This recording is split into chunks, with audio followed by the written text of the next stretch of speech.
Hello friends, my name is Amit Kumar, Assistant Professor Chemistry from BCS Government PG College Roorkee। आज की video में हम discuss करने वाले हैं formation of enolate and formation of carbon carbon bond. कहने का मतलब ये है कि इनोलेट आयन जो कि कार्बनिक कंपाउंड से बनता है, इनोलेट आयन ये बनता कैसे है और उस बने हुए इनोलेट आयन से कार्बन कार्बन नए बॉन्ड कैसे बनते हैं, न्यू बॉन्ड का फॉर्मेशन कैसे होता है, इसकी स्टडी हम करने वाले हैं। यहाँ पर देखते हैं कि सबसे पहले इनोलेट आयन जो होता है वो बनता कैसे। जब कभी भी कार्बनिक कंपाउंड, ऐसा कार्बनिक कंपाउंड जिसमें अल्फा हाइड्रोजन प्रेजेंट होता है, इसका जब रिएक्शन कराया जाता है किसी बेस के साथ में, जब बेस के साथ में इसका रिएक्शन कराते हैं तो उसी अल्फा हाइड्रोजन को बेस एक्सट्रैक्ट कर लेता है और एक कार्बन एन आयन बनता है। जैसा देख सकते हैं ये होता है अल्फा हाइड्रोजन। इसका जब रिएक्शन हम कराते हैं, ऐसा कार्बनिक कंपाउंड है जिसमें अल्फा हाइड्रोजन प्रेजेंट है, इसका जब हम बेस के साथ में रिएक्शन कराते हैं तो यही बेस जो रहता है उस अल्फा हाइड्रोजन को एक्सट्रैक्ट करता है और बना लेता है एक कार्बन एन आयन। ये कार्बन एन आयन बनता है। ये जो डीप्रोटोनेशन बेस के द्वारा जो डीप्रोटोनेशन हुआ है और ये जो कार्बन एन आयन बनता है, इसकी स्टेबिलिटी डिपेंड करता है इस कार्बन कंपाउंड के साथ में ये दो ग्रुप जुड़े हुए हैं R1 और R2, इस पर ही डिपेंड करता है, इस पर ही निर्भर करता है। अगर ये R1 और R2 जो है वो इलेक्ट्रॉन विथड्रॉइंग कैपेसिटी रखता है, मतलब इलेक्ट्रॉन विथड्रॉइंग ग्रुप है, तो इस कार्बन आयन की स्टेबिलिटी को ये इंक्रीज करता है। अगर यही R1 और R2 जो इलेक्ट्रॉन डोनेटिंग कैपेसिटी रखता है, इलेक्ट्रॉन डोनेटिंग ग्रुप है, तो ये इस कार्बन आयन की स्टेबिलिटी को जो है वो कम करता है, मतलब इसकी रिएक्टिविटी को बढ़ा देता है। तो डीप्रोटोनेशन और ये जो स्टेबिलिटी होती है कार्बन एन आयन की, ये डिपेंड करता है इस R1 और R2 के नेचर पर, ये इसको इनहेंस करता है। ये कार्बन आयन की स्टेबिलिटी की बात रही।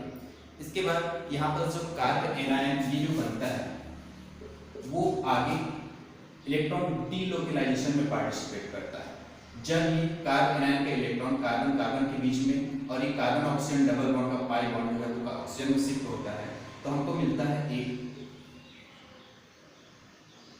आयन, एक ऑक्सीजन एन आयन, जिसको बोलते हैं इनोलेट एन आयन।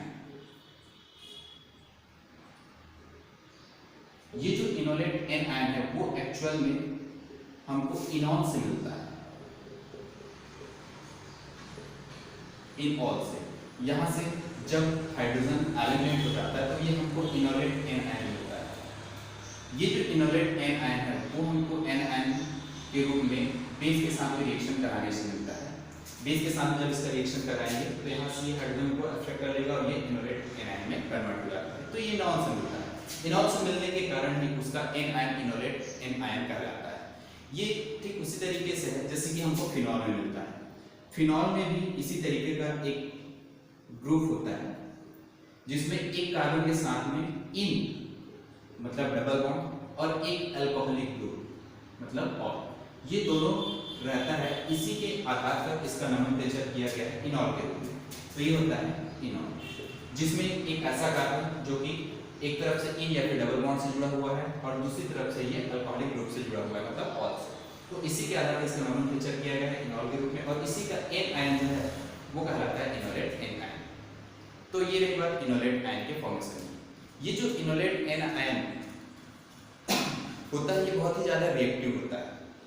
इसकी रिएक्टिविटी अधिक होने के कारण ये जो एन आयन दूसरे कार्बनिक कंपाउंड के साथ में आसानी से रिएक्शन में पार्टिसिपेट करता है और कार्बन कार्बन न्यू बॉन्ड का फॉर्मेशन करता है। जस्ट लाइक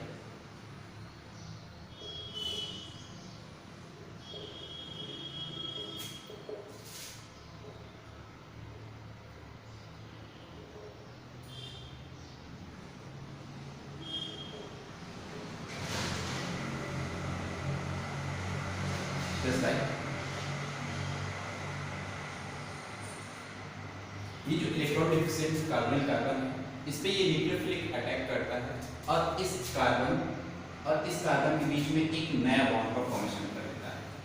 ये जो बॉन्ड का फॉर्मेशन होगा वो इस तरीके से होगा, यहाँ पर से हो जाएगा O minus CH3 CH3 new bond C double bond O, और ये इस तरीके से। तो यहाँ पर इस कार्बन और इस कार्बन के बीच में एक नया बॉन्ड का फॉर्मेशन होता है। तो ये होता है formation of carbon carbon new bond. New bond का यहाँ पर फॉर्मेशन होता है इनोलेट आयन के थ्रू।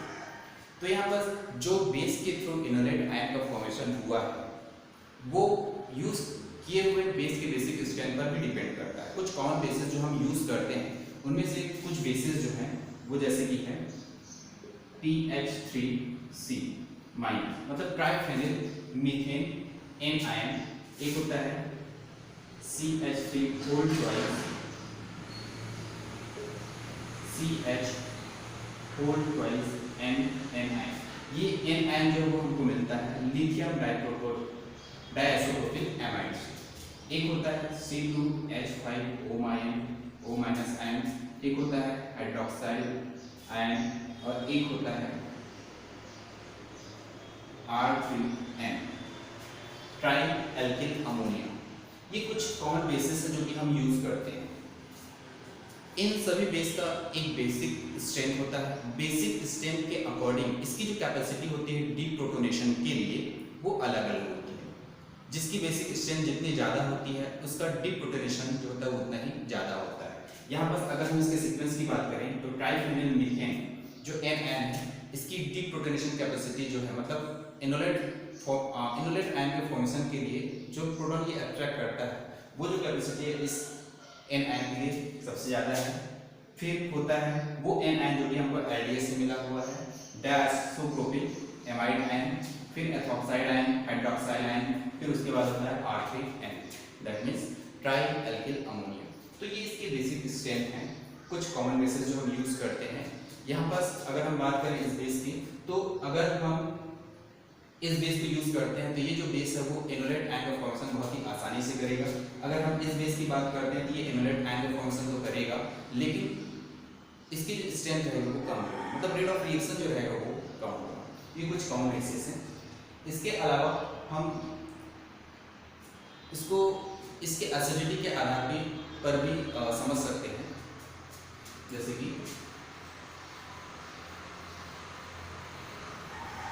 यहाँ पर अगर हम बात करें एसिडिटी, जैसे कि एसिडिटी को हम मेजर करते हैं इसके pKa वैल्यू से। जो pKa वैल्यू होता है वो इनवर्सली रिलेटेड होता है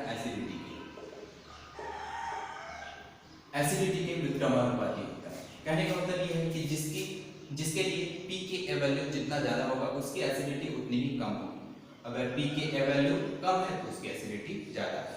तो इस प्रकार से हम pK वैल्यू के आधार पर भी कंपैरिजन कर सकते हैं। इसके कुछ एग्जांपल्स देते हैं, जैसे कि CH3COCH3, इसके लिए जो pKa वैल्यू होता है वो होता है 20। जब इसका हम रिएक्शन कराते हैं C2H5O माइनस एथॉक्साइड आयन के साथ में, तो यहाँ पे हमको मिलता है C2H5OH। ये बेस जो प्रोटॉन अट्रैक्ट करता है एथो प्रोटॉन, और एक हमको N आयन मिलता है CH2 double bond CO minus CH3। ये होता है इनोलेट N आयन।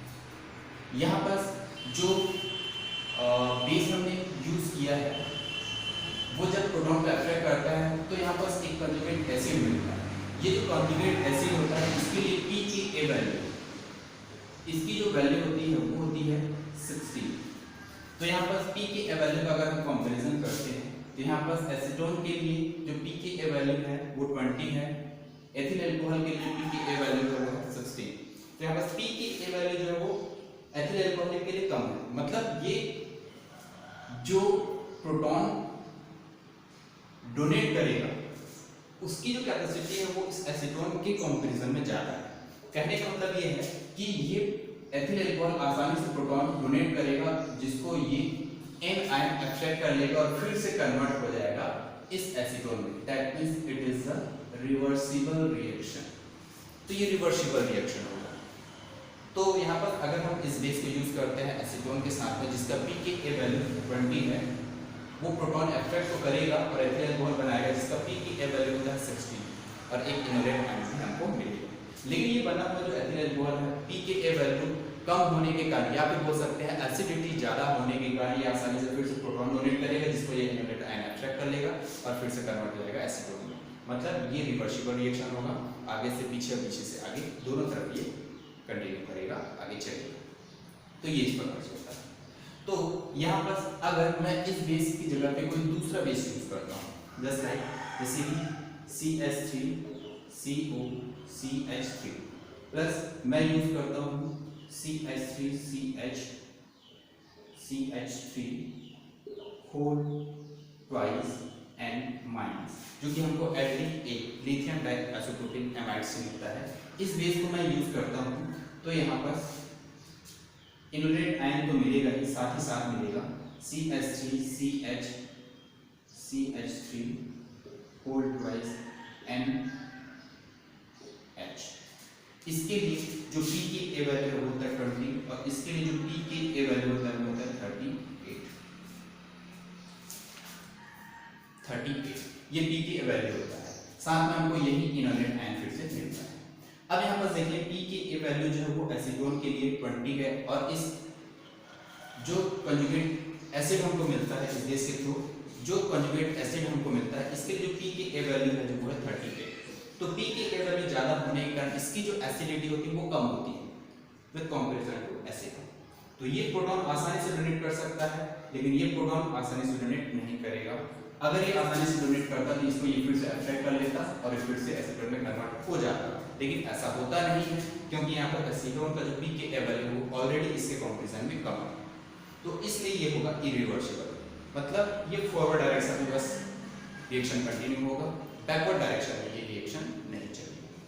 तो ये इस आधार पर भी हम समझ सकते हैं कि pK वैल्यू अगर रिएक्टेंट का कम है और प्रोडक्ट के साइड में जो कंजुगेट एसिड हमको मिलता है उसका pKa वैल्यू अगर ज़्यादा है तो ये हमको बहुत आसानी से इनोलेट आयन को मिलेगा। तो ये इस प्रकार से है। अब देखते हैं इसकी रेडियो सिलेक्टिविटी।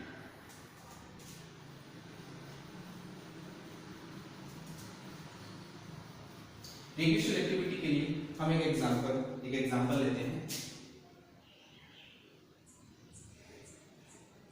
2-मेथिल साइक्लोहेक्सेनोन, ये एक एग्जांपल हम लेते हैं। इसका जब कभी भी बेस के साथ में रिएक्शन कराया जाता है तो इसके इनोलेट आयन बनने की दो पॉसिबिलिटी होती है। एक पॉसिबिलिटी ये होती है कि यहाँ पर जो हाईली सब्स्टिट्यूटेड कार्बन की तरफ जो अल्फा हाइड्रोजन है उसको ये बेस एक्सट्रैक्ट करे और यहाँ पर जो डबल बॉन्ड फॉर्मेशन हो वो इस साइड हाईली सब्स्टिट्यूटेड कार्बन की तरफ। और दूसरी पॉसिबिलिटी ये है कि यहाँ पर इनोलेट आयन का फॉर्मेशन जो है वो लेस सब्स्टिट्यूटेड कार्बन की तरफ। तो ये दो पॉसिबिलिटी होती है हमको इनोलेट आयन के मिलने की। ये इनोलेट आयन के मिलने की हमको दो पॉसिबिलिटी होती है। यहाँ पर जो पॉसिबिलिटी फर्स्ट है और ये पॉसिबिलिटी सेकंड। जो पॉसिबिलिटी फर्स्ट है उसके थ्रू जो हमको इनोलेट आयन मिलता है वो कहलाता है थर्मोडायनेमिकली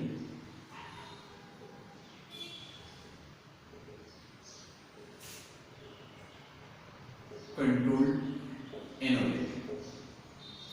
और जो दूसरी तरफ से हमको सेकंड प्रोबेबिलिटी होती है इनोलेट आयन बनने की वो कहलाती है काइनेटिकली कंट्रोल्ड इनोलेट। कहने का मतलब ये है यहाँ पर जो फर्स्ट साइड से हमको थर्मोडायनेमिकली कंट्रोल्ड इनोलेट आयन मिलता है ये स्टेबिलिटी पर बेस्ड है। यहाँ पर से हमको लगभग मिलता है 78%। जब हम यहाँ पर जो बेस होता है उसको यूज करते हैं सोडियम हाइड्राइड या फिर इसके अलावा ET3N। इस प्रकार से वीक बेस को जब हम यूज करते हैं तो 78% हमको मिलता है थर्मोडायनेमिकली कंट्रोल्ड इनोलेट आयन जो कि हाईली सब्स्टिट्यूटेड कार्बन की तरफ बनता है।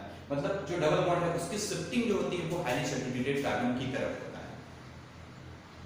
यहाँ पर थर्मोडायनेमिकली कंट्रोल्ड इनोलेट का मतलब ये होता है कि इसकी स्टेबिलिटी थर्मोडायनेमिकली जो वर्ड है वो स्टेबिलिटी पर बेस्ड है। और यहाँ पर दूसरी तरफ अगर हम देखें काइनेटिकली कंट्रोल्ड इनोलेट, ये काइनेटिकली कहने का मतलब होता है कि यहाँ पर बेस के द्वारा जो अल्फा प्रोटॉन का एक्सट्रैक्शन वो कितना फास्ट होगा, कितना रैपिड होगा। जितना ज़्यादा रैपिड होगा उसके थ्रू जो इनोलेट आयन बनेगा वो उतना ही होगा काइनेटिकली कंट्रोल्ड इनोलेट। तो इस प्रकार से तो यहाँ पर अगर हम यूज करते हैं वीक बेस को, तो यहाँ पर हमको मिलता है 78% थर्मोडायनामिकली कंट्रोल्ड एनोलेट आयन। उसी तरीके से अगर हम दूसरी तरफ बेस की जगह पे हम यूज करते हैं लिथियम डाइआइसोटोपिक एमाइड को, तो हमको मिलता है काइनेटिकली कंट्रोल्ड एनोलेट आयन, जो कि हमको मिलता है 99% जब हम इस बेस को यूज करते हैं। तो यहाँ पर ये होती है इसकी रेडियो सिलेक्टिविटी, जो कि डिपेंड करता है बेस पर। यहाँ पर हम अगर बेस को यूज करते हैं वीक बेस के साथ साथ जो हम सॉल्वेंट यूज करेंगे वो होता है पोलर प्रोटिक सॉल्वेंट। दूसरी तरफ हम जो एलडीए यूज करते हैं वो होता है स्ट्रॉन्ग बेस। इसके साथ साथ हम नॉन प्रोटिक सॉल्वेंट भी यूज करते हैं। नॉन प्रोटिक सॉल्वेंट को जब यूज किया जाता है तो मिलता है काइनेटिकली कंट्रोल्ड एनोलेट आयन। तो ये इसकी रेडियो सिलेक्टिविटी है, जिसके आधार पर हम समझ सकते हैं कि अगर हम वीक बेस को यूज करते हैं तो किस टाइप के हमको एनोलेट आयन मिलेगा, अगर हम स्ट्रॉन्ग बेस को यूज करते हैं फिर एलडीए को यूज करते हैं तो हमको किस टाइप का एनोलेट आयन मिलेगा। तो ये बात इसकी रेडियो सिलेक्टिविटी। तो ये पूरा जो वीडियो है ये बेस था फॉर्मेशन ऑफ एनोलेट आयन और formation of carbon carbon neutron. यहाँ पर जैसे जो भी एनोलेट आयन बनता है वो जब कभी भी कार्बनिक कंपाउंड के साथ रिएक्शन करता है तो कार्बनिक कंपाउंड के जो इलेक्ट्रोफिलिक कार्बोनिल कार्बन होता है और जो न्यूक्लियोफिलिक कार्बन होता है एनोलेट आयन का, इन दोनों के बीच में एक नया बॉन्ड बनता है। तो ये होता है function of carbon carbon neutron. तो ये रही बात इस वीडियो में। अगले वीडियो में इससे रिलेटेड बहुत सारे नेम रिएक्शंस हैं, जैसे कि एल्डोल एडिशन रिएक्शन है, एल्डोल कंडेंसेशन है, नोवेंजल रिएक्शन है, स्टोक कंडेंसेशन है। ठीक है, तो इस प्रकार से कुछ नेम रिएक्शंस है, इसकी स्टडी हम करेंगे। तो इस वीडियो में यही था। Thank you.